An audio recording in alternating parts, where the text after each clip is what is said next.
बिहार विधानसभा चुनाव में सत्ताधारी दल और विरोधी दल में मुकाबला सिर्फ चुनावी मैदान में ही नहीं हो रहा है, बल्कि चुनाव से पहले एक ऐसा भी मुकाबला चल रहा है जिसके सहारे जनता के वोट को पाना आसान होता है। नमस्कार, यंग भारत न्यूज देख रहे हैं आप। इन दिनों बिहार की सियासत में तू डाल डाल तो मैं पात पात वाला दिलचस्प खेल देखने को मिल रहा है और ये खेल फिलहाल चाचा भतीजे के बीच का है, यानी नीतीश कुमार और तेजस्वी यादव के बीच हो रहा है। दरअसल एक तरफ तेजस्वी यादव ने बिहार की जनता से घोषणा की है कि अगर उन्हें 20 महीने का मौका मिला तो वे 20 काम ऐसे करेंगे जिससे जनता को बड़ा फायदा मिलेगा। लेकिन नीतीश कुमार ने चुनाव से पहले ही कई फैसले लागू कर दिए हैं। तेजस्वी यादव ये कहते हैं डोमिसाइल नीति लागू करेंगे। इसके साथ ही नीतीश सरकार ने महिलाओं के लिए 35% आरक्षण का फायदा सिर्फ बिहार की महिलाओं को मिलेगा। दूसरा आरक्षण, तेजस्वी प्रसाद 65% आरक्षण लागू करेंगे, नौकरी और रोजगार दिलाएंगे।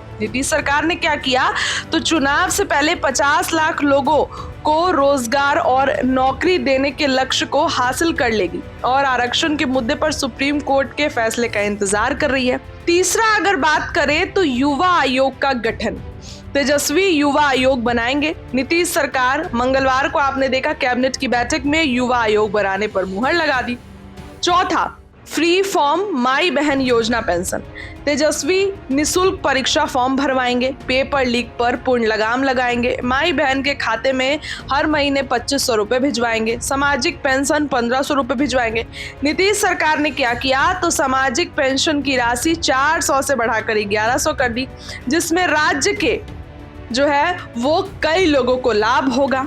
इसके साथ ही तेजस्वी ये कहते हैं कि 500 में गैस सिलेंडर, फ्री बिजली और तारी शराबबंदी से बाहर बेटी योजना। तेजस्वी यादव ये कहते हैं ये सबको लागू करेंगे। नीतीश सरकार ने क्या किया, बेटियों को जन्म से लेकर विवाह तक आर्थिक मदद और शिक्षा से लेकर नौकरी तक में आरक्षण, पंचायत से नगर निकायों तक में आरक्षण का लाभ पहले से मिल रहा है। इसके साथ ही महिलाओं की सुरक्षा का मुद्दा, तेजस्वी यादव महिलाओं की सुरक्षा सुनिश्चित करवाएंगे।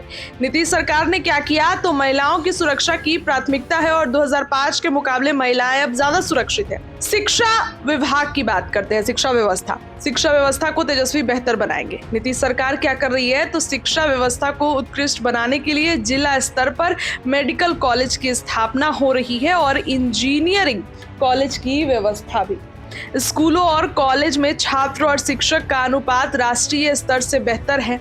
इसके साथ ही भ्रष्टाचार पर नियंत्रण, तेजस्वी यादव कहते हैं कि हम आए तो भ्रष्टाचार पर रोक लगाएंगे, नियंत्रण लगाएंगे। नीतीश सरकार भ्रष्टाचार नियंत्रण नीतीश सरकार के नेतृत्व वाली सरकार की पहली प्राथमिकता रही है। हाल के दिनों में निगरानी ने छापेमारी कर इस तरह के कृत्य में लिप्त लोगों पर कार्रवाई की और विभिन्न स्तरों पर भ्रष्टाचार उन्मूलन की कार्रवाई लगातार जारी है। इसके साथ ही स्वास्थ्य व्यवस्था, तेजस्वी स्वास्थ्य की सुविधा सुगम और बेहतर बनाएंगे। नीतीश सरकार ने क्या किया और कर रही है तो स्वास्थ्य सेवाओं को बेहतर बनाने के लिए जिला स्तर पर मेडिकल कॉलेज की स्थापना हो रही है और पीएचसी तक में आधुनिक सुविधाएं बढ़ाई जा रही है। बिहार में निवेश, उद्योग और पलायन, तेजस्वी यादव ने कई बार घोषणा की है कि नए निवेश और उद्योग लगाएंगे, पलायन पर रोक लगाएंगे। नीतीश सरकार ने क्या कहा है कि निवेश बढ़ा है। बिहार बिजनेस कनेक्ट के दौरान हुए करार की प्रगति रिपोर्ट सरकार की ओर से लगातार जारी की जा रही है। बिहार सरकार का दावा है कि 10 लाख से ज्यादा युवाओं और नौकरी और लाखों युवाओं को मिले रोजगार ने बिहार से पलायन को कम कर दिया है। इसके बाद बिहार पर्यटन, तेजस्वी यादव ने कहा है कि बिहार में पर्यटन उद्योग बढ़ाएंगे। इसके साथ ही नीतीश सरकार ने क्या किया है तो पर्यटन के उद्योग के दौर पर चिन्हित कर पहले से ही पर्यटन स्थलों का विकास किया जा रहा है। धार्मिक सर्किट, इको टूरिज्म के अलावा सरकार पर्यटन के हर क्षेत्र को विकसित कर रही है। आने वाले कुछ ही सालों में बिहार पर्यटन में टॉप 3 राज्यों में शामिल होगा। जी हाँ, तो आप देखिए किस तरीके से तेजस्वी यादव जो है वो नीतीश कुमार को ये सब चीज वो लागू कर रहे हैं, लेकिन नीतीश कुमार हर एक चीज को पूरा भी कर रहे हैं। कई बार तो ऐसा लगता है कि चाचा भतीजे की ये कोई मिली भगत है, क्योंकि जो जो तेजस्वी घोषणा कर रहे हैं उसको नीतीश कुमार पूरा करते जा रहे हैं। फिलहाल अब तो आने वाले दिनों में ही पता चलेगा कि चुनाव से पहले नीतीश कुमार क्या कुछ जो है वो कदम उठाते हैं। फिलहाल आपको क्या लगता है कमेंट सेक्शन में बताइए। बहुत बहुत धन्यवाद।